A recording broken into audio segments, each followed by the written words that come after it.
what you are looking at is K750M, Dnepr, made in Kiev in 1965. It's a Russian boxer bike, own class really, because it's a heavy sidecar motorcycle, based on M772, which was made based on BMW R71. It's a whole long story on how they acquired those blueprints and all that, so yeah, it's an interesting read up, that's for sure.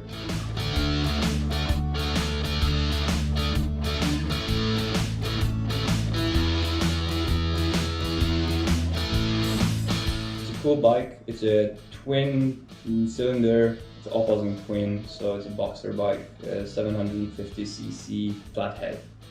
So by the flathead I mean like the valves are in cylinders instead of being in the heads, and there's no camshafts in heads.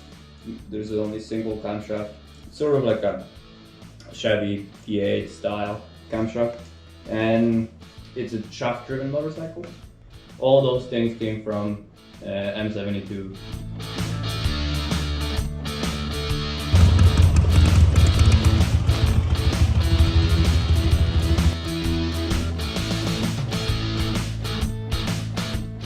Military bike built for like military purposes, so they choose to be shaft driven just for like maintenance purposes and durability really on the end of the day, because it doesn't require much maintenance.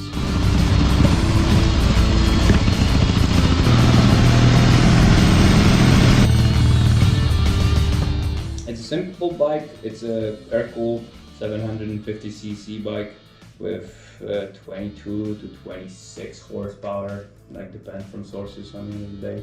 It's an evolution of the M72, so it's like a civil version, sort of.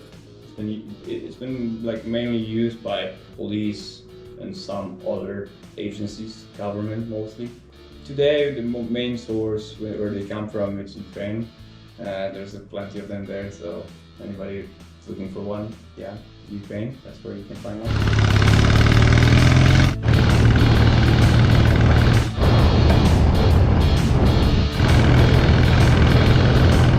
Requires a lot of wrenching on an everyday basis just to keep it running and keep it on the road. It's not for everybody, that's for sure. Yeah, mainly for like gearheads who actually love wrenching. Unless you have like a unlimited budget and you can spend a whole bunch of money in like some mechanic's shop.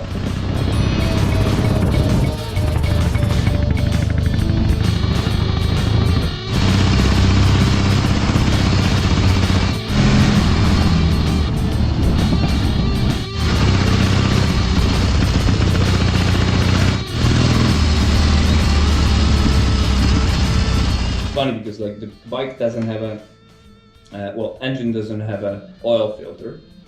It has like a little screen on a sucker. Basically you have to change your oil on like every 1,000 kilometers, like basically every 1,000 kilometers you are changing your oil, and same with like transmission, and the same with like that transmission in the rear, like the final drive.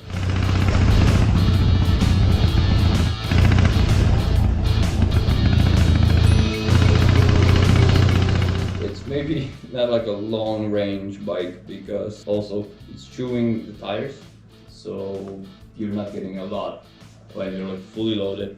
The capacity of the bike is 300 kilograms, so this whole load and everything, it's like it's just chewing tires. It's like, yeah, when you're on the road it's probably like 2,000 kilometers on the rear tire. It's not most fuel efficient bike. It's more, yeah, it's like a toy, because if you're looking on like every day, like as a daily driver, this thing takes 10 liters for 100 kilometers.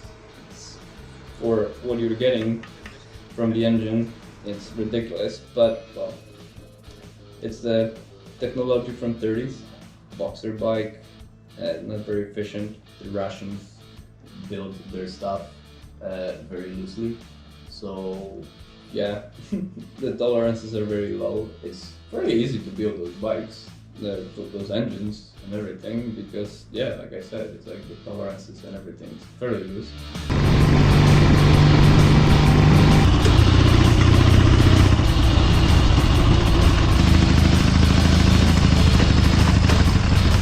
The heritage of this bike is interesting. It's a copy of the M72, which was made in like a ridiculous way because they would build all the parts in the factory, so it wasn't any outsourcing.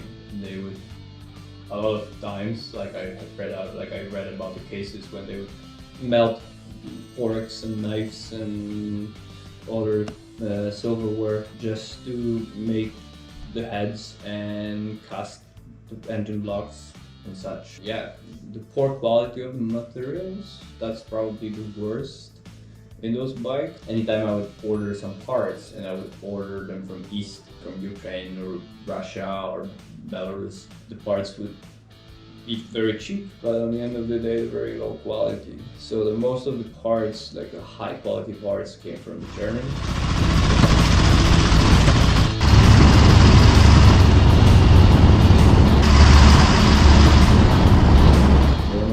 Yeah, they loved those bikes. On the end of the day, they were based mainly on an R71.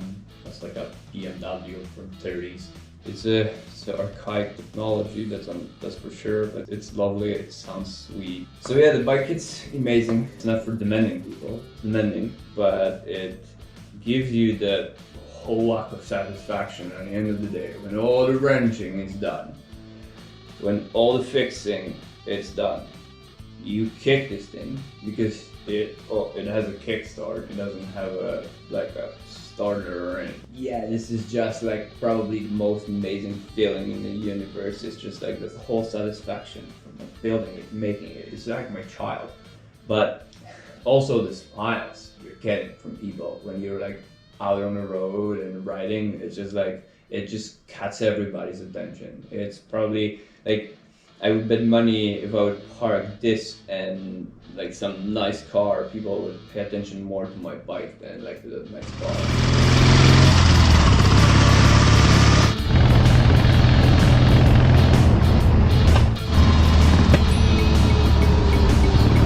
Just because it's just like a novelty. It's like a novelty piece which it's like out of this era, and yeah, it's like, I love it. For me, it's like therapy. Working on this bike, it's so amazing, especially since in the 21st century everything is digital and it has a microchip in it, it has some electronics in it. This is fully analog motorcycle.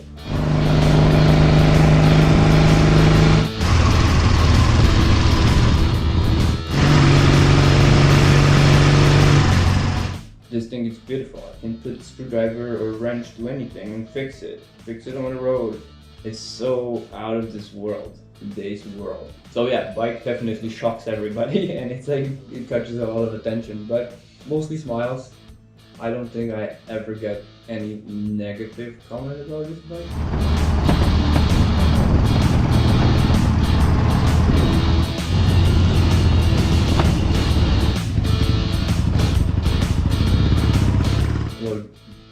It being loud. Even my neighbor other day, she actually approached me and she chit-chat me about my bike, and I kind of thought she's gonna complain about the noise the bike is making because it's like an old lady.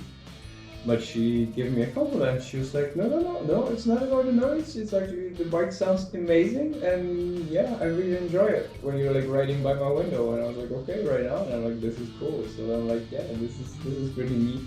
And yeah, so all those interactions, it's like on the end of the day, to ride it, you have to fix it positively, but it gives you a lot of satisfaction and smiles.